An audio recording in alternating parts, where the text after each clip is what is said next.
Bro ஒரு நாள் ஃபுல்லா ரோட்ல இருக்கிறவங்க கூட சாப்பிடுங்க. சாப்பிடலாமே, வாங்க வீடியோ எல்லாரும் போலாம். நானும் பாத்தீங்கன்னா காலையில ரோட்ல போற ஒரு அண்ணனை கூட்டு நம்ம 2 பேரும் சேர்ந்து சாப்பிடலாமான்னு கேட்டேன். அந்த அண்ணனுக்கு பேச்சு வரல, தலையை மட்டும் ஆட்டி சாப்பிடலாம்னு சொன்னாரு.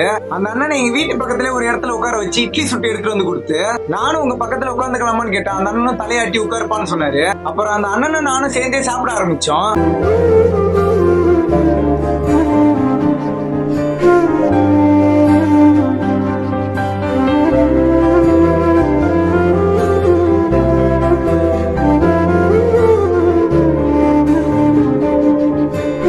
நாங்களும் காலையில சாப்பிட்டு முடிச்சுட்டு அந்த அண்ணனுக்கு மதிய சாப்பிட 20 ரூபா காசு கொடுத்து பார்த்து போயிட்டு வாங்கன்னு சொல்லிட்டேன்.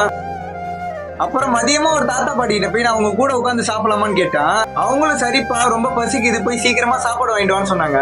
நானும் கடைக்கு போயிட்டு 100 ரூபா காசு கொடுத்து அண்ணன் 3 தயிர் சாதம் போட்டுல தாங்கன்னு கேட்டேன். அடிக்கிற வெயில ரொம்ப கஷ்டப்படுறாங்க, இதுக்கு தயிர் சாதம் தான் கரெக்டா இருக்குன்னு சொல்லிட்டு நானும் பார்சல் வாங்கிட்டு அவங்கள்ட்ட வந்து வாங்க சாப்பிடலாம்னு சொன்னேன். அப்புறம் 3 பேரும் ஒன்னா உட்காந்து சாப்பிட ஆரம்பிச்சோம்.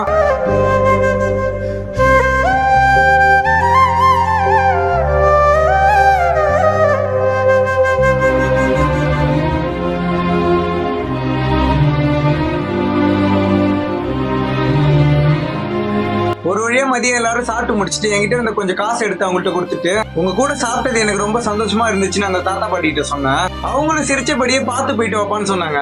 நைட்டு ஒரு கடைக்கு போயிட்டு 5 இட்லி ஒரு வடை வச்சு 2 பார்சல் கேட்டேன். அப்புறம் நானும் பார்சலை கையில வாங்கிட்டு ரோட்ல யாருன்னா இருக்காங்களாம் தேடி பார்த்துக்கிட்டே இருந்தேன். கொஞ்சம் தூரம் போனதுக்கு அப்புறம் ஒரு தாத்தா ஒருத்தர் படுத்து தூங்கிட்டு இருந்தாரு.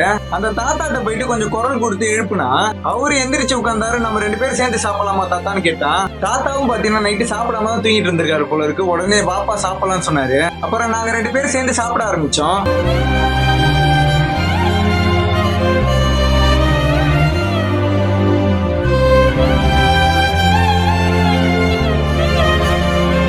சாப்பிட்டு முடிச்சுட்டு அந்த தாத்தாக்கு ஒரு தண்ணி பாட்டில் வாங்கி கொடுத்துட்டு நல்லா படுத்து தூங்குவேன்னு சொல்லிட்டு நான் வந்துட்டேன். நம்ம ரொம்ப கஷ்டத்துல இருந்தாலும் மத்தவங்களை கஷ்டப்படாம பாத்துக்கணும். வீடியோ பிடிச்சிருந்தா ஒரு லைக் போடுங்க.